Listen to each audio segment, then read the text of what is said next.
Je veux adopter. N'endors plus la nuit. J'en suis obsédée. Donc, vous voulez élever ce bébé pour qu'il ne termine pas comme le bébé que vous avez élevé. J'ai beaucoup à offrir à cet enfant. Ça, c'est l'esprit d'équipe. Aleda a secrètement emporté la lettre de Dia. Elle a répondu à la lettre pour la tante de Petit Souris, Beauveil. Peu de temps après, Beauveil est allé au pénitencier pour rencontrer son avocat suppléant. Il s'est rendu compte que c'était John. John a noté ce rendez-vous. John et Beauveil ont tous les deux accepté d'adopter un enfant. Quelques instants plus tard, John a trouvé Aleda dans la cuisine. Il lui a demandé ce qu'ils avaient dit à Beauveil. Aleda lui a dit que Beauveil voulait adopter Dia et son enfant. Elle veut adopter. Quoi? Le seul truc que t'as le droit de faire, c'est écouter. Écoutez quoi, la pire chose qui puisse arriver à ce bébé, c'est que la mère de Mendes l'élève. Elle lui a parlé de 2 autres enfants de Beauveil. Elle pensait que l'enfant suivrait Beauveil pour un avenir meilleur. John était très déprimé. J'espère que ça te fait pas réfléchir au moins. Pas toi?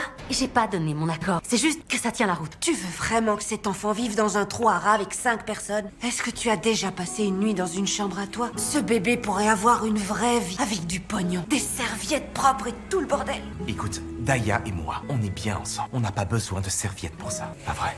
Le lendemain, Dia a reçu la lettre de John. Elle est allée à l'ancienne boîte aux lettres où ils se rencontraient. Elle a trouvé une bague en chewing-gum. Elle a alors aperçu John agenouillé. On ne sera probablement jamais riche. On travaillera dur et on s'aimera comme des fous. Dayanara, est-ce que tu veux m'épouser? Quelques jours plus tard, John est allé voir le père de Dia. Il a découvert que Kaysar avait une nouvelle petite amie et sa maison était remplie d'enfants. Kaysar a chaleureusement accueilli John, mais en regardant la débauche, John a compris que Beauveil avait raison. L'enfant ne devait pas grandir dans cet environnement. En remontant dans la voiture, John était rempli de tristesse. Il ne pouvait pas offrir à Dia et à l'enfant une vie stable et heureuse.